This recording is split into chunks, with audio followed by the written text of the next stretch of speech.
नमस्ते दोस्तों। मेहनत सीढ़ियों की तरह होती है और भाग्य जो होता है वो लिफ्ट की तरह होता है। लिफ्ट तो किसी भी समय बंद हो सकता है पर सीढ़ियां हमेशा ऊंचाई की ओर ही ले जाती है। ये बहुत ही अच्छा कोट जो है गांधी जी के द्वारा कहा गया था। तो इसमें अगर हम लोग स्टूडेंट के परिप्रेक्ष्य में सोचें तो ये कोट का मूल भाव जो है सिर्फ और सिर्फ शॉर्टकट से दूर रहने के लिए कहता। हमेशा से हार्ड वर्क को प्रेरित करने की बात की जा रही है। हार्ड वर्क पे विश्वास रखें क्योंकि लिफ्ट का कोई भरोसा नहीं है, भाग्य का कोई भी भरोसा नहीं है। अगर आप हार्ड वर्क कर रहे हैं तो वो एक सीढ़ी की तरह आपको अपनी मंजिल पे ले जाने में सफल बनाएगी। ठीक है, तो इसी के साथ आज का हम लोग डिस्कशन शुरू कर लेते हैं। आज का डेट है 20 अप्रैल 2024 और अभी हम डिस्कस करेंगे द हिंदू के कुछ इंपॉर्टेंट आर्टिकल्स हिंदी में, जिसमें हम लोग 3 आर्टिकल डिस्कस करेंगे, जिसमें एक ही सबसे ज्यादा इंपॉर्टेंट है। यह आर्टिकल जो है सबसे ज्यादा महत्वपूर्ण है कि साइंटिस्ट का भी रोल जो है वर्तमान के लोकसभा के चुनाव में बहुत ज्यादा महत्वपूर्ण है। तो साइंटिस्ट के द्वारा कुछ सुझाव दिए जा रहे हैं जो भी सरकार बनाएगी आने वाले समय में। ठीक है, जो अपकमिंग गवर्नमेंट इन सेंटर, ठीक है, जो सेंटर में अभी आने वाली सरकार है उसी को सुझाव दिया जा रहा है साइंटिस्ट के द्वारा। तो मुख्यतः 5 बातों पे जोर दिया जा रहा है साइंटिस्ट के द्वारा। तो इसमें जो है वैज्ञानिकों के द्वारा, साइंटिस्ट के द्वारा जो सुझाव दिए गए हैं आने वाली सरकार को, जिसमें कहा जा रहा है पहला, अनुसंधान पर ज्यादा से ज्यादा खर्च में वृद्धि करे जो भी सरकार केंद्र में आएगी चुनकर। ठीक है, उसके दूसरा पॉइंट यहाँ पे साइंटिस्ट के द्वारा सुझाया जा रहा है कि जितने भी विश्वविद्यालय है उसमें अनुसंधान संबंधी सरकारी निवेश को बढ़ाया जाए, जिससे कि अनुसंधान संबंधी मानकों को बेहतर बनाया जा सके हर एक विश्वविद्यालय में। ठीक है, वहां पे निवेश बढ़ाया जाए। तीसरा जो कहा जाता है, जो भी शिक्षक को चयनित किया जाता है विश्वविद्यालय में, उनका चयन वैश्विक मानक के अनुसार किया जाए। ठीक है, ये सारी चीजें ध्यान रखिएगा। उसके जितने भी लाल फीताशाही, भाई भतीजावाद जो व्याप्त है सारे विश्वविद्यालय में, स्कूल्स में, उसको दूर किया जाए। पारदर्शिता और जवाबदेही को सुनिश्चित करने का प्रयास किया जाए, जिससे कि ज्यादा से ज्यादा वैज्ञानिक अपने अनुसंधान के लिए स्वायत्त होंगे। ठीक है, अपने खर्च करने के लिए स्वतंत्र होंगे। ठीक है, तो ये सारी चीजों को हम लोग इस आर्टिकल में विस्तार से पढ़ लेंगे। उसके बाद जो भी आर्टिकल्स हैं आज छोटे छोटे हैं। दूसरा जो महत्वपूर्ण आर्टिकल है कि पहली बार जो है केंद्र सरकार ने आंगनबाड़ियों के लिए एक पाठ्यक्रम रूपरेखा तैयार की है, जो कि मुख्यतः 3 से 6 साल के जो बच्चे होते हैं उसको किस तरह से पढ़ाना है, उसी का एक करिकुलम गाइडलाइन दिया गया है केंद्र सरकार के द्वारा। और एक चीज ध्यान रखिएगा कि जो आंगनबाड़ी होता है एक नोडल पॉइंट होता है, खासकर उस गांव का जहां पे जो भी महिलाएं प्रेग्नेंट है, ठीक है, उसके हेल्प करने के लिए भी बहुत ही महत्वपूर्ण भूमिका निभाती है। और वर्तमान समय में लगभग 14 लाख आंगनबाड़ी जो है वो इंडिया में है। ये फैक्ट्स जरूर ध्यान रखिएगा, इसको हम लोग विस्तार से पढ़ लेंगे कि क्या क्या नए नए प्रावधान शुरू किए गए हैं खासकर 3 से 6 साल के बच्चों को पढ़ाने के लिए। ठीक है, क्या क्या कंपेरिजन्स किए गए हैं, हर एक चीज को हम लोग विस्तार से पढ़ लेंगे इस आर्टिकल में। उसके बाद ये जो पहला आर्टिकल है यहाँ पे, बासुकी इंडिकस। बासुकी इंडिकस नाम का एक सांप था जो अपने समय का सबसे लंबा सांपों में से एक था। ठीक है, इसका हाल ही में जो है साक्ष्य मिला है अभी गुजरात में। ठीक, गुजरात के कच्छ के माइन में ऐसा उम्मीद किया जा रहा है। और ये जो शोधकर्ता हैं ये IIT रुड़की के हैं। ठीक है, जिन्होंने अभी ढूंढा है कुछ फॉसिल्स को, जो लगभग ये सांप के कुछ भाग है जो लगभग 47 मिलियन साल पुराने हैं। और इसे ही कहा जाता है मिडल यूकेन। ठीक है, इस ईरा का नाम है मिडल यूकेन। और ये सांप की लंबाई जब लगभग 10 मीटर से 15 मीटर होती थी। ये ध्यान रखेगा, सबसे लंबे सांपों में से एक था और इस सांप का नाम था बासुकी इंडिकस। और इसी से मिलता जुलता जो अभी वर्तमान में जो सांप है वो है कोलंबिया में, उसे कहा जाता है टिटानोबोआ। ठीक है, टिटानोबोआ जो है मिलता जुलता सांप है बासुकी इंडिकस से। ठीक है, तो ध्यान रखिएगा, दोनों लगभग जो है 10 से 15 मीटर लंबे होते थे। तो इसको भी हम लोग विस्तार से पढ़ लेंगे। उसके बाद और भी कुछ छोटे छोटे आर्टिकल्स हैं जो बहुत ही महत्वपूर्ण है, क्योंकि अभी लोकसभा का चुनाव शुरू हुआ है। पहला जो चुनाव कल ही हुआ है अप्रैल में, 19 अप्रैल को पहला फेज का चुनाव हुआ। ठीक है, और एक पिंक बूथ बनाया गया। पिंक बूथ जो सिंपली होता है, वैसे बूथ होते हैं जहां पे सभी अधिकारी जो होती है वो वुमेन होते हैं, महिलाएं होती है, उसी को कहा जाता है पिंक बूथ, जो कहीं ना कहीं नारी शक्ति को प्रेरित कर रहा है। ठीक है, उसके बाद कल एक और महत्वपूर्ण न्यूज था कि 6 डिस्ट्रिक्ट जहां पे नागालैंड में 6 डिस्ट्रिक्ट जहां पे लगभग 4 लाख से अधिक वोटर्स रहते हैं और इस 6 डिस्ट्रिक्ट में से एक भी वोट नहीं दिया गया। ये इतिहास में पहली बार है। तो इसके क्या कारण है, हर एक चीज को हम लोग विस्तार से पढ़ लेंगे, ठीक है। तो ये कुछ छोटी छोटी फैक्ट्स याद रखिएगा। तो आइए शुरू करते हैं आज का डिस्कशन, जिसमें हमारा पहला आर्टिकल है एक सांप के बारे में जो कि बासुकी इंडिकस है, ठीक है। नाम याद रखिएगा, बासुकी इंडिकस। इसी का भी कुछ साक्ष्य पाया गया है गुजरात के कच्छ के माइन में, ठीक है। ये ध्यान रखिएगा। और ये जो साक्ष्य पाया गया है, कुछ रिसर्चर थे आईआईटी रुड़की के, जो लगभग ये साक्ष्य पाया गया है, इसमें रिवील किया गया है कि ये सबसे लंबे सांपों में से एक है, ठीक है, जो लगभग 47 मिलियन साल पुराने हो सकते हैं। और इस ईरा को कहा जाता है, 47 मिलियन वर्ष पुराने ईरा को कहा जाता है मिडल यूकोइन। ये ध्यान रखिएगा। और इसकी लंबाई जो थी लगभग, भारत में जब ये सांप मौजूद था तो बासुकी इंडिकस जो मौजूद था उसकी लंबाई 10 से 15 मीटर थी, लगभग 50 फीट के आसपास, ठीक है। अभी इस तरह से लगभग 27 से 28 पीसेज में पाया गया है, ठीक है। और इसमें कुछ महत्वपूर्ण चीजें हम लोग जान लेते हैं, जैसे कि अभी जो है बासुकी इंडिकस जो है भी पाया गया है गुजरात के कुछ क्षेत्रों में। तो ये ध्यान रखिएगा कि यहां से भी एक साक्ष्य मिलता है कि कहीं ना कहीं जो था पृथ्वी जुड़ा हुआ था, ठीक है। जैसे कि इंडिया का जो वेस्टर्न पार्ट था वो जुड़ा हुआ था अफ्रीका से, क्योंकि जो है कोलंबिया में, ठीक है, अफ्रीका हो गया या फिर साउथ अमेरिका हो गया, तो कोलंबिया के क्षेत्र से जो है टिटानोबोआ जो है लगभग उसी तरह के, उसी प्रकृति के है, ठीक है, जैसा कि बासुकी इंडिकस है। ये भी जो सांप है टिटानोबोआ, ये भी लगभग जो है 10 से 15 मीटर लंबा है। तो ध्यान रखिएगा, मिलता जुलता सांप है। और कहां पे है, कोलंबिया में टिटानोबोआ, ठीक है। वही चीजें लिखा हुआ है जो हमें जानना था। और ये चीज ध्यान रखिएगा, जो बासुकी इंडिकस सांप था वो उच्च वैश्विक तापमान के दौरान दलदली क्षेत्रों में कीचड़ में चला जाता था, ठीक है, और लगातार हमला करने वाले शिकारियों के रूप में कार्य करता था। वो घात लगाकर बैठा रहता था दलदली क्षेत्रों में, और जब कोई मिलता था शिकार करने वाला तो उस पर शिकार करता था, अचानक से हमला करता था, ठीक है। और इसकी लंबाई लगभग 43 फीट से 50 फीट होती थी और वजन 1 टन से भी अधिक होता था, ठीक है। और अभी वर्तमान में टिटानोबोआ के समान प्रकृति का है, ये ध्यान रखिएगा, जो कि कोलंबिया में भी पाया जाता है। अब बढ़ते हैं अगले आर्टिकल की तरफ। इसमें सिंपली कहा जाता है कि साइंटिस्ट का एक बहुत ही महत्वपूर्ण रोल है अभी वर्तमान के लोकसभा के चुनाव के लिए। तो इसीलिए जो है साइंटिस्ट के द्वारा 5 बिंदु, 5 फंडामेंटल इश्यूज बताए जा रहे हैं, जो आने वाली सरकार है, जो इनकमिंग गवर्नमेंट आएगी लोकसभा चुनाव जीतकर, ठीक है। जो 2024 का लोकसभा चुनाव शुरू हो गया है 19 अप्रैल से, एक फेज हो चुका है, तो उसी का एक विश लिस्ट दिया गया है साइंटिस्ट के द्वारा, उसी को हम लोग विस्तार से पढ़ लेंगे। मेनली इसमें जो है 5 पॉइंट डिस्कस करने हैं, जैसे कि सरकार को अपने खर्च बढ़ाने चाहिए, ठीक है। उसके बाद मेरिट पे ज्यादा से ज्यादा फोकस करने का प्रयास करना चाहिए, लाल फीताशाही को कम करना चाहिए, ठीक है। फ्रीडम को, साइंटिस्ट के लिए जो है स्वतंत्रता को सुनिश्चित करना चाहिए, किसी भी सरकार या फिर एडमिनिस्ट्रेशन के दबाव में नहीं आना चाहिए। तो हर एक चीज को हम लोग विस्तार से पढ़ लेते हैं इस आर्टिकल में। वैज्ञानिक और आने वाली सरकार के लिए एक इच्छा सूची तैयार की गई है वैज्ञानिकों के द्वारा, एक प्रमुख आर्थिक महाशक्ति बनने की भारत की खोज में विज्ञान और वैज्ञानिकों का समर्थन बहुत ही ज्यादा आवश्यक है। वर्तमान आम चुनाव में लगभग 970 मिलियन भारतीय अपने मताधिकार का प्रयोग करने की प्रक्रिया में है, ठीक है। लगभग 970 मिलियन जो है भारतीय इस बार भाग लेंगे मतदाता के रूप में, ठीक है। तो वैज्ञानिक जो है वो मतदान में क्या देख रहे हैं, वे किसे वोट देना चाहते हैं और वे कौन से बुनियादी मुद्दे हैं जिन्हें वे अपने निर्वाचित प्रतिनिधियों को हल करते और लागू करते देखना चाहते हैं। इसलिए जो है उन्होंने अपना एक विश लिस्ट दिया है, ठीक है।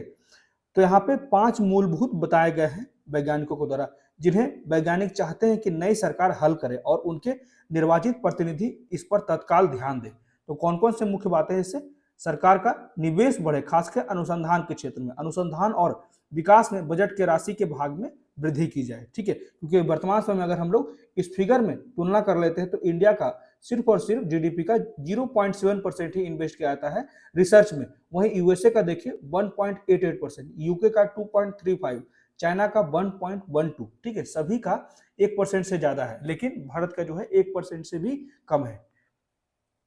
तो इसी में सबसे पहला पॉइंट है कि अनुसंधान और विकास पर देश के जीडीपी में वृद्धि, जो वर्तमान में जीडीपी का मात्र 0.7% से भी कम है रिसर्च में इन्वेस्टमेंट सरकार का। तो सरकारी खजाने और जितने भी प्राइवेट सेक्टर्स के लोग हैं जो वर्तमान खर्च में लगभग 40% से भी कम योगदान करते हैं। तो दोनों में से अगले 5 सालों में ऐसा उम्मीद किया जा रहा है वैज्ञानिकों के द्वारा कि जो भी प्रतिनिधि चुन के आए वो प्रयास करें कि चाहे वो गवर्नमेंट हो या फिर प्राइवेट सेक्टर हो, दोनों मिलकर अगले आने वाले 5 वर्षों में खास के रिसर्च के क्षेत्र में अनुसंधान और विकास पर सरकारी खर्च में साल दर साल कम से कम 50% की वृद्धि हुई। ठीक है, जैसे कि इस बार 1% खर्च हुआ, तो अगले साल जो है वो 1.5% खर्च होगा, 1.5%। उसी के बाद इसका फिर आधा कर दिया जाएगा, 2.25%। ठीक है, तो इसी तरह से बढ़ता जाएगा। जो आने वाली सरकार के कार्यकाल जब 5 साल हो जाएगा, तब लगभग जो है 4% तक हम लोग रिसर्च में खर्च करने लगेंगे। ठीक है, तो यह सुनिश्चित करना भी आवश्यक है कि जो फंडिंग बढ़ेगी, यह भी जरूरी है कि उसको मैनेज कैसे किया जा रहा है। ठीक है, तो बढ़ी हुई फंडिंग के लिए पैसे को विवेकपूर्ण और समय पर खर्च करने के लिए कुशल वैज्ञानिक कार्यबल को बढ़ाने की आवश्यकता होगी, जिसमें नए लाने और मौजूद मानव संसाधनों का पोषण करना भी आवश्यक है। ठीक है, जो नए नए रिक्रूटमेंट होंगे वो सही तरीके से हो। वहीं अगर दूसरा बात किया जा रहा है कहां पे और निवेश बढ़ाने की बात की जा रही है, तो रिसर्च के क्षेत्र में तो बढ़ाने की बात की जा रही है। जो रिसर्च का इंफ्रास्ट्रक्चर है खास के यूनिवर्सिटीज में या कॉलेज में, उसको भी बेहतर करने के लिए सरकार को निवेश में वृद्धि करना चाहिए। ठीक है, तो विश्वविद्यालयों और अनुसंधान संस्थानों में सरकारी निवेश में वृद्धि हो। इसी में दूसरा पॉइंट कहा जाता है कि विश्वविद्यालयों और अनुसंधान संस्थानों जैसे कि सार्वजनिक क्षेत्र के संस्थानों के भौतिक और बौद्धिक बुनियादी ढांचे में सुधार किया जाना चाहिए। जितने भी ग्रेजुएशन के लिए यूनिवर्सिटीज हैं, स्नातक महाविद्यालयों, राज्य और केंद्रीय विश्वविद्यालयों और विशिष्ट अनुसंधान संस्थानों में विज्ञान जितने भी साइंस से संबंधित लैब्स हैं, ठीक है, उसको जो है अपग्रेड करने की बात की जा रही है। ठीक है, और बहुत ही ज्यादा ये आवश्यक है, जितने भी लैब्स हैं उसको जल्द से जल्द अपग्रेड किया जाए, वहां के इंफ्रास्ट्रक्चर को डेवलप किया जाए। छात्रों और वैज्ञानिकों को रहने और अपने व्यापार का, ठीक है, अपने कार्य का अभ्यास करने के लिए एक बेहतर बुनियादी ढांचा का विकास करने की बात की गई है। बुनियादी ढांचे को उन्नत करने के लिए न केवल स्वीकृत पदों को भरने के लिए अधिक गुणवत्ता वाले शिक्षकों और शोधकर्ताओं को नियुक्त करने की आवश्यकता है, बल्कि अगले 5 वर्षों में उस संख्या को प्रभावी ढंग से, यहाँ पे कहा जा रहा है कि और बेहतर तरीके से वैकेंसीज को निकाली जाए, जिससे कि और बेहतर तरीके से प्रबंधन किया जा सके। ठीक है, यही बात कहा जा रहा है कि अगले 5 वर्षों में उस संख्या को प्रभावी ढंग से दोगुना करने की भी आवश्यकता है। जो पद अभी रिक्त हैं, जिसे जरूरी है कि अधिक से अधिक गुणवत्तापूर्ण शिक्षकों को लाया जा सके, शोधकर्ताओं को लाया जा सके, लेकिन पदों को भी बढ़ाया जाए, जिससे कि खास के अनुसंधान के क्षेत्र को और बेहतर तरीके से प्रबंधित किया जा सके। ठीक है, उसकी उत्पादकता और बढ़ाया जा सके। हालांकि प्रतिस्पर्धी विज्ञान का अभ्यास करने के लिए अधिक लोगों को नियुक्त करने से भी तभी मदद मिलेगी जब हमारे पास सर्वश्रेष्ठ लाने के लिए एक मजबूत और निष्पक्ष प्रणाली। यही बात कहा जाता है कि प्रबंधन को बेहतर बनाने के लिए जो है हमें रिक्तियों के साथ साथ और ज्यादा वैकेंसीज को बढ़ानी चाहिए, जिससे हम अपने अनुसंधान के क्षेत्र को और बेहतर कर सके। ठीक है, उसका प्रबंधन बेहतर होगा तभी तो उसकी प्रोडक्टिविटी बेहतर होगी, उसके परिणाम बेहतर होंगे। ठीक है, इसी में आगे कहा जाता है योग्यता पर ध्यान देने की बात की जा रही है साइंटिस्ट के द्वारा। ठीक है, कि मेरिट्स पे ध्यान दें। तो इसी में तीसरा पॉइंट है कि विश्व स्तरीय मानकों पर शिक्षकों का चयन हो। शैक्षणिक और अनुसंधान संस्थानों में नियुक्तियों को विश्व स्तर पर स्वीकृत मानक बनाना चाहिए, जो पारदर्शी, तेज और किसी भी प्रभाव से मुक्त हो। ठीक है, जो पूर्णतः जो है ट्रांसपेरेंट हो, फास्ट काम करे और किसी भी, चाहे वो पॉलिटिकली हो या फिर एडमिनिस्ट्रेशन का दबाव, पूर्णतः मुक्त हो। तो चयन के मानदंड पूरी तरह से योग्यता पर आधारित हो। ठीक है, मेरिट पर आधारित हो। इसमें एक सक्षम समिति किसी भी बाहरी प्रभाव से मुक्त रहे और सही नौकरी के लिए सही व्यक्ति का चयन करने में सक्षम हो सके। आवेदन से लेकर, ठीक है, जो एप्लीकेशन फॉर्म निकाला जाता है, नोटिफिकेशन निकाला जाता है, आवेदन से लेकर नियुक्ति पत्र देने तक अधिकतम 6 माह तक का ही समय लगना चाहिए, जिससे कि उसको ट्रांसपेरेंट रखा जा सके। ठीक है, और गुणवत्तापूर्ण शिक्षकों और वैज्ञानिकों को नियुक्त करने के लिए एक स्थापित वैश्विक मानदंड बनाया जाए, जिससे कि इस प्रक्रिया का पालन करना बहुत ही अनिवार्य हो और हम लोग वैश्विक मानदंड के अनुसार अपने विश्व स्तरीय शिक्षकों को नियुक्त करने में सफल हो पाए, गुणवत्तापूर्ण शिक्षकों को लाने में सफल हो पाए, गुणवत्तापूर्ण वैज्ञानिकों को नियुक्त करने में सफल हो पाए। ठीक है, इसी में आगे कहा जाता है अनुसंधान में स्वायत्तता, पारदर्शिता एवं जवाबदेही सुनिश्चित हो। तो चौथा पॉइंट है ये कि अनुसंधान को सुविधाजनक बनाने के लिए एक मजबूत विज्ञान अनुदान प्रबंधन प्रणाली की आवश्यकता होगी। ठीक है, एक जिसमें अनुदान जमा करने में कम लालफीताशाही, ठीक है, रेड टेपिज्म कम हो, भाई भतीजावाद कम हो, नियुक्ति में तेजी से कार्य करे और समय पर अनुदान मिल सके, छात्रों को फेलोशिप वितरण करने में कोई समस्या ना हो, ठीक है, सारा चीज ऑनलाइन हो, कहीं भी हार्ड कॉपी की आवश्यकता ना हो, और एक जो स्वायत्ता की आवश्यकता है वैज्ञानिक के क्षेत्र में, बहुत ज्यादा आवश्यकता है स्वायत्ता की, कि व्यक्तिगत वैज्ञानिक अपने अनुसंधान के लिए कैसे और क्या खर्च करना चाहते हैं, उनका निर्णय जो हो वो स्वतंत्र हो, किसी के दबाव में नहीं हो। तो विज्ञान मंत्रालय के भीतर विभिन्न विभागों को प्रत्येक वित्तीय वर्ष के अंत से पहले अपने आवंटित बजट को खर्च करने और समय पर वैज्ञानिकों को धन वितरण को सुव्यवस्थित करने की अनुमति देने के लिए एक मजबूत प्रणाली और बढ़ी हुई कार्यबल की आवश्यकता है, ठीक है। यहाँ पे भी जो है वैकेंसीज को बढ़ाने की बात की जा रही है, जिससे कि यहाँ पे भी कहा जाता है कि एक मजबूत प्रणाली, सिस्टम को मजबूत किया जाए, प्रबंधन को मजबूत किया जाए, ठीक है। उसी में आखिरी पॉइंट यहाँ पे राइटर के द्वारा कहा जाता है कि स्वतंत्रता सुनिश्चित हो, ठीक है, फ्रीडम सुनिश्चित किया जाए। Last but not the list, यही कहा जा रहा है इसमें, आखिरी लेकिन सबसे महत्वपूर्ण कार्यान्वयन जिसकी वैज्ञानिकों को आशा है कि वह साक्ष्य के आधार पर अपने विषयों पर बोलने और लिखने की स्वतंत्रता सुनिश्चित हो, और जो हस्तक्षेप से मुक्त हो, ठीक है, किसी का हस्तक्षेप नहीं हो। एक समृद्ध स्टार्टअप पारिस्थितिकी तंत्र के बिना अकादमिक समुदाय जनता के लिए नवाचार का उत्पन्न नहीं कर सकता। यहाँ पे यही कहा जाता है कि अगर जनता के लिए नवाचार, अपडेशन, नए नए तकनीक, ठीक है, नए नए रिसर्च को प्राप्त करना है तो वैज्ञानिकों को, साइंटिस्ट को छूट देना होगा, फ्रीडम देना होगा, उनको अपनी मर्जी से कार्य करने देना होगा, तभी तो वो फ्रीली किसी भी क्षेत्र में सही तरीके से सोचने में सक्षम हो पाएंगे।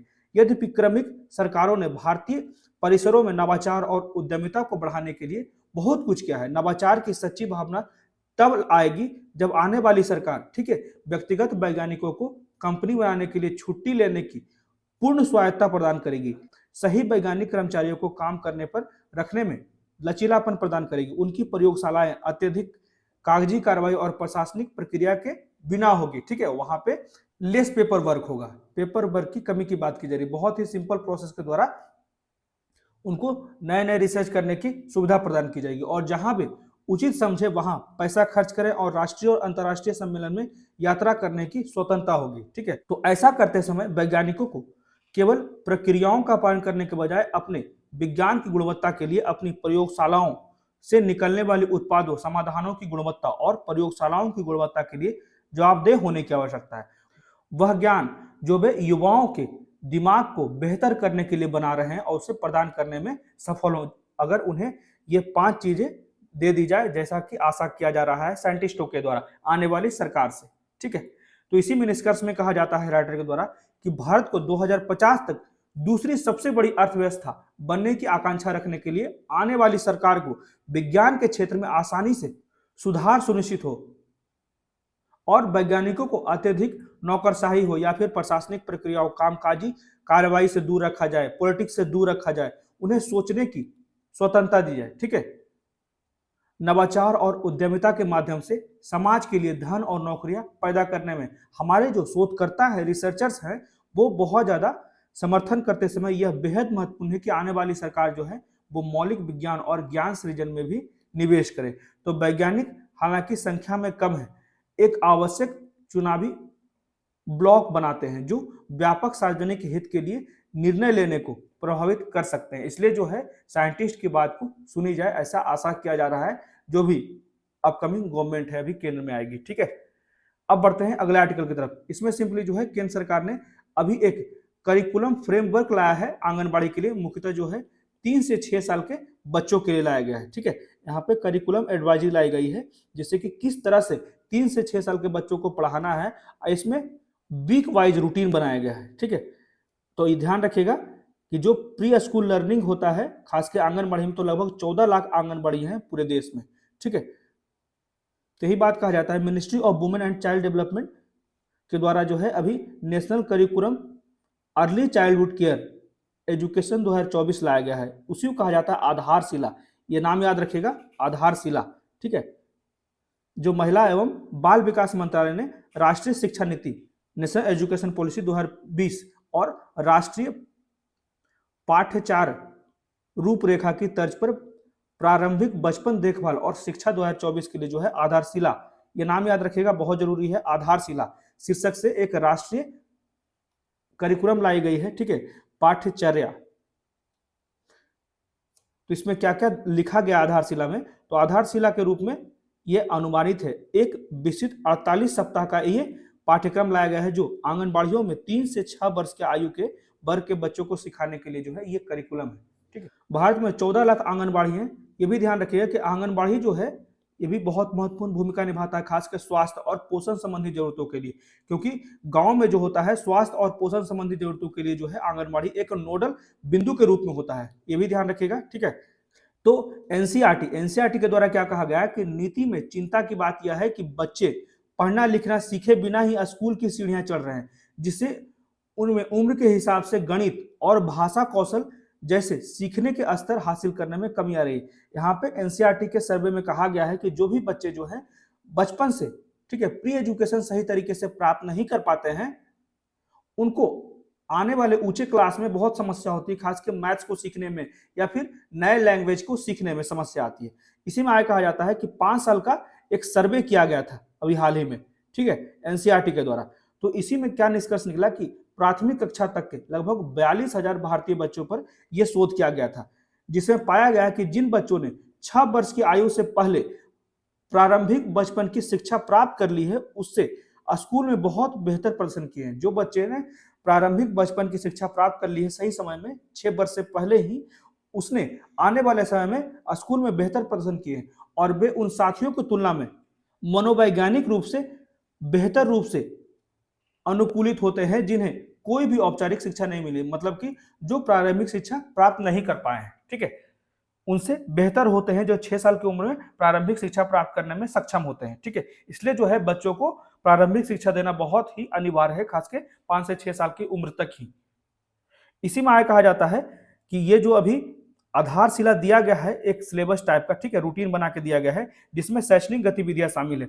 अगले 36 सप्ताह खोज, एक्सप्लोर, मुक्त खेल मतलब कि फ्री प्ले, कन्वर्सेशन, बातचीत करने का तरीका सिखाया जाएगा, सृजन, क्रिएशन, कैसे कोई भी चीज क्रिएट होता है, ठीक है, एप्रिसिएशन, प्रशंसा किया जाएगा और प्रतिबिंब पर खर्च किए जाएंगे। ठीक है, प्रतिबिंब मतलब कि क्या उसका परिणाम निकल रहा है, जिसमें कहानी कहने, गायन, कविता, कला और शिक्षा सहित विभिन्न गतिविधियां शामिल होगी, जिससे कि बच्चों का बहुमुखी विकास हो सके। ठीक है, चारों तरफ से विकास हो सके। और अंतिम 8 सप्ताह जो रखे गए हैं सिर्फ और सिर्फ बच्चों के सिखाने और उन्होंने कैसा एग्जाम में प्रदर्शन किया उस पर ज्यादा ध्यान दिया जाएगा।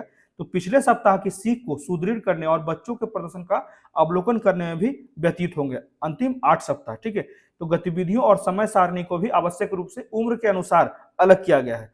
तो पाठ्यक्रम सुनने के कौशल विकसित करने, शब्दावली निर्माण, कल्पना को बढ़ावा देने, ठीक है, इमेजिनेशन को बढ़ावा देने, सोच सके सही तरीके से, निर्देशों का पालन करने, ठीक है, मतलब कि डिसिप्लिन रहे, कोई भी व्यक्ति अगर कोई निर्देश देता है तो उसका सही तरीके से पालन होना चाहिए, सामाजिक विकास, आत्मसम्मान विकसित करने में मदद होगा, जो बच्चों को ग्रेड में आसानी से संक्रमण करने में मदद मिलेगा, मतलब कि अगले क्लास में जाने में आसानी होगी। ठीक है, अब बढ़ते हैं अगला आर्टिकल जो है, इसमें सिंपली कहा जाता है कि आर्चर एविएशन का लक्ष्य जो है वो अगले साल भारत में एक इलेक्ट्रिक एयर टैक्सी का परीक्षण करना है। ठीक है, इलेक्ट्रिक एयर टैक्सी का परीक्षण होगा अगले साल इंडिया में, जिससे कि भारत में जो ट्रैफिक की समस्या है, खास के जितने भी मेट्रोपॉलिटन सिटीज हैं, दिल्ली हो गए, मुंबई हो गए, बैंगलोर हो गए, ठीक है, ये सारे क्षेत्रों में बहुत ज्यादा ट्रैफिक रह रहे हैं।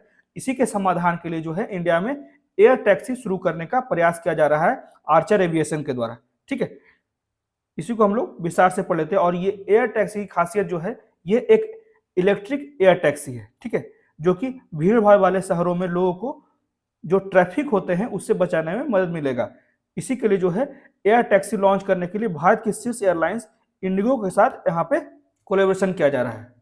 तो उम्मीद है कि अगले साल हम कम से कम प्रदर्शन के नजरिए से यहाँ विमान ला सकेंगे और उन्हें उड़ा सकेंगे। ठीक है, जिससे कि मुख्य लक्ष्य जो है यहाँ पे कि जनता को परिवहन के एक नए रूप के लिए तैयार करने में मदद मिलेगी। तो ये पॉइंट याद रखेगा कि इलेक्ट्रिक वर्टिकल टेक ऑफ और लैंडिंग एयरक्राफ्ट, इसी को कहा जाता है EVTOL।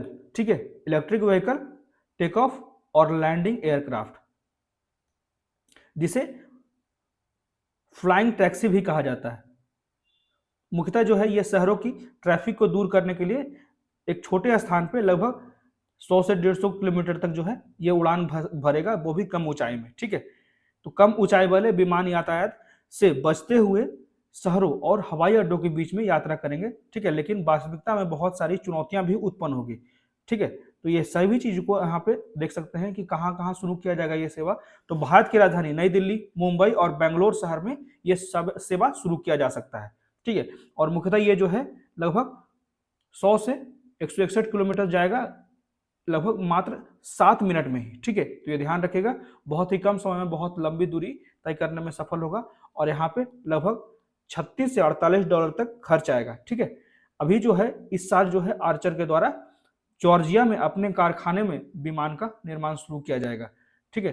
तो भारत को जो है आर्चर के द्वारा समझा जा रहा है कि दुनिया का सबसे बड़ा बाजार ये तो सच में है, ठीक है। तो श्री गोयल ने क्या कहा है, यह सबसे पहले न्यूयॉर्क में लॉन्च किया जाएगा ये जो एयर टैक्सी है, और भारत इसका पहला अंतर्राष्ट्रीय बाजार होगा, ठीक है। अब देख लेते हैं कुछ महत्वपूर्ण क्वेश्चन जो कि करंट अफेयर से रिलेटेड है। तो पहला क्वेश्चन है, दुष्ट तरंगे रॉग वेव के बारे में निम्नलिखित में से कौन सा कथन सत्य है। इसमें सिंपली जो है ऑप्शन डी सही हो जाएगा। जो दुष्ट तरंगे हैं वो अप्रत्याशित होती है और बिना किसी चेतावनी के अचानक प्रकट हो जाती है, बिना किसी चेतावनी के अचानक प्रकट हो जाती है, ठीक है। तो दक्षिणी महासागर में मेलबर्न विश्वविद्यालय के एक अभियान से पता चला है कि जितने भी जो रॉग वेव्स होते हैं वो अप्रत्याशित होते हैं, ठीक है, अचानक आ जाते हैं, और इसकी जो सामान्य जो वेव्स होते हैं उससे लंबाई जो है बहुत अधिक होती है, ठीक है। ये बहुत ही ऊंचाई रखता है, ये अनप्रेडिक्टेबल होता है, ठीक है, अप्रत्याशित होता है और ये बहुत ही ज्यादा डेंजरस भी होता है, ये ध्यान रखिएगा। उसके बाद अगला क्वेश्चन है कि व्यापार और विकास report update, trade and development report update की एक प्रमुख खोज का सबसे बड़ा विवरण क्या है। इसका सही उत्तर जो है ऑप्शन ए, रिपोर्ट बताती है कि व्यापार युद्धों और संरक्षणवादी नीतियों के कारण वैश्विक व्यापार में काफी गिरावट आ रही है। वर्तमान समय में हर एक जगह जो दिखा जा रहा है कि वैश्विक मंदी की कगार पे हम लोग जा रहे हैं, तो उससे क्या कारण है। तो व्यापार और विकास रिपोर्ट अद्यतन, ठीक है, trade and development report updates क्या है, अप्रैल 2024 में आया है। United nation conference on trade and development के द्वारा जो है प्रकाशित किया जाता है, उसी को कहा जाता है व्यापार और विकास पर संयुक्त राष्ट्र कन्वेंशन। तो वैश्विक व्यापारिक व्यापार में गिरावट देखी जा रही है। 2023 में प्रमुख अर्थव्यवस्थाओं के बीच व्यापार तनाव, कम वैश्विक मांग और प्रमुख शिपिंग मार्गों में व्यवधान, रेड सी में हम लोगों ने देखा, उसी कारण जो है वैश्विक व्यापारिक व्यापार में वास्तविक रूप से लगभग 1% की कमी देखी गई है। विकसित अर्थव्यवस्थाओं की मौद्रिक नीति का विकासशील देशों पर प्रभाव, प्रमुख विकसित अर्थव्यवस्थाओं द्वारा मौद्रिक नीति को तेजी से और एक साथ सख्त करने से ऋण चुकाने की लागत में वृद्धि हुई है और विकासशील देशों के लिए नए वित्त पोषण विकल्प हासिल करने में चुनौतियां पैदा हो रही है। इसी के अतिरिक्त विकसित देशों में बढ़ी हुई ब्याज दरें ने विकासशील देशों में मुद्राओं का मूल्य ह्रास कर दिया और कई विकासशील देशों में केंद्रीय बैंकों द्वारा निर्धारित 2 अंकों की ब्याज दरों ने घरेलू मांग, रोजगार और घरेलू आय पर नकारात्मक प्रभाव डाला है, ठीक है। वहीं वैश्विक ऋण संकट, विकासशील देशों की सरकारें बढ़ती ऋण भुगतान बाध्यताओं से जूझ रही है। यह वर्ष 2008 के बाद से विकासशील देशों से विकसित देशों में शुद्ध नकारात्मक संसाधन स्थानांतरण का पहला उदाहरण था और 2023 तक 9 कम आय वाले देश जो हैं वो ऋण संकट में पड़ गए हैं और अतिरिक्त जो है 25 देश जो हैं कगार पे हैं, ठीक है, ऋण संकट के। अब बढ़ते हैं अगले क्वेश्चन की ओर। पिंक वॉलवॉर्म ये क्या होता है। यह मुख्य रूप से जो है वो कपास के पौधे के बीज और बीजकोष को खाता है, इसी को कहा जाता है पिंक वॉलवॉर्म, ठीक है। तो पिंक वॉलवॉर्म के कुछ बारे में जान लेते हैं। तो पिंक वॉलवॉर्म जो होता है उसी को कहा जाता है पैक्टिनोफोरा गॉसिपिएला, एक कीट है जो दुनिया के कई क्षेत्रों में कपास का एक प्रमुख कीट है। इसे पिंकी के नाम से जाना जाता है क्योंकि लार्वा परिपक्व होने पर गुलाबी धाराएं विकसित कर सकती है। लार्वा छोटे सफेद कैटरपिलर होते हैं जिसके 8 जोड़े पैर और पीठ पर गुलाबी धारियां होती है, ठीक है। तो पीवीडब्ल्यू कपास के बीजकोष पर अंडा देते हैं जिससे लार्वा निकलता है जो बीजकोष और वर्गों में घुस जाता है, बीज को नष्ट कर देता है और लिंट को दाग देता है। तो परिपक्व होने पर लार्वा जो है गुलाबी रंग की धारियां धारण कर लेती है, ठीक है। तो ध्यान रखिएगा पिंक वॉर्म संबंधित है कपास से। उसके बाद अगला क्वेश्चन है, निम्नलिखित घटनाओं पर विचार करें। भूकंप, अर्थक्वेक, अरोरा, ठीक है, तूफान, सुनामी। तो कितनी घटनाएं अंतरिक्ष मौसम का परिणाम है। ये सिंपली जो है एक ही जो कथन है वो सही होगा। ठीक है, अंतरिक्ष मौसम का तात्पर्य जो है वो अंतरिक्ष में सौर गतिविधियों से प्रभावित पर्यावरणीय स्थितियों से है। ठीक है, तो पृथ्वी पर अंतरिक्ष मौसम के सबसे आश्चर्यजनक प्रभावों में से एक अरोरा है, जिसे उत्तरी और दक्षिणी रोशनी के रूप में भी जाना जाता है। यह रंगीन प्रदर्शन तब होता है जब सूर्य से अवशोषित कण पृथ्वी के चुंबकीय क्षेत्र और वायुमंडल के साथ संपर्क करते हैं, जिससे कि ध्रुवीय क्षेत्रों के पास सुंदर प्रकाश शोभ बनते हैं। ठीक है, और भूकंप, बंडर और सुनामी सभी प्राकृतिक घटनाएं जो अलग अलग कारणों से घटित होते हैं, इनका ये ध्यान रखिएगा। भूकंप हो गया, तूफान हो गया या सुनामी जो है ये प्राकृतिक घटनाएं हैं, इनका जो है सौर गतिविधियों से कोई लेना देना नहीं है। इसलिए जो है सिर्फ और सिर्फ दूसरा कथन जो है ये सही है। ठीक है, अरोरा इसी का जो है गतिविधियां सौर गतिविधियों के कारण प्रभावित होता है। ठीक है, इसलिए जो है सिर्फ एक ही कथन सही है। उसके बाद अगला क्वेश्चन है भौरा, उसी को कहा जाता है बम्बली बी के बारे में निम्नलिखित में से कौन सा कथन सत्य है? तो ये जो है सिंपली ऑप्शन बी सही होगा कि भौरा जो है वो मधुमक्खियों के विपरीत बिना मरे कई बार डंक मार सकता है। ठीक है, इसको भी हम लोग विस्तार से देख लेते हैं। भौरा जो है वो सामाजिक कीट है जो पारिस्थितिकी तंत्र में परागणकों के रूप में अपनी महत्वपूर्ण भूमिका के लिए जाना जाता है। वे बॉम्ब्स जीन्स से संबंधित है और उनके मजबूत शरीर, घने फर और विशिष्ट काले और पीले रंग की विशेषता होती है। टमाटर, मिर्च और जामुन जैसी कई फसलों सहित विभिन्न प्रकार के फूलों के पौधों के परागण के लिए भौरे महत्वपूर्ण होते हैं। मधुमक्खियों के विपरीत जिनकी कॉलोनियां 12 मासी होती है, भौरा जो है वो कॉलोनियां वार्षिक होती है। ठीक है, ये ध्यान रखिएगा, इसकी 12 मासी होती है, इसकी वार्षिक होती है, जिसमें हर साल एक ही रानी घोंसला बनाती है। तो भौरा और बढ़ई मधुमक्खियों के डंक चिकने होते हैं और ये बिना मरे कई बार डंक मारने में सक्षम होते हैं। सौभाग्य से वे दोनों अपेक्षाकृत विनम्र प्रजातियां हैं। दूसरी ओर मधुमक्खियों के लिए डंक मारना आमतौर पर घातक होता है। ऐसा इसलिए क्योंकि अन्य प्रजातियों के विपरीत मधुमक्खियों के पास कांटेदार डंक होते हैं। ठीक है, तो ये ध्यान रखिएगा भौरा और मधुमक्खी के बारे में। तो ये थे आज के द हिंदू के कुछ महत्वपूर्ण आर्टिकल जो हमने डिस्कस किए और कुछ महत्वपूर्ण क्वेश्चन जो कि करंट अफेयर से रिलेटेड थे। तो कैसा लगा आज का डिस्कशन, प्लीज मुझे कमेंट करके बताएं और मेरे वीडियो को ज्यादा से ज्यादा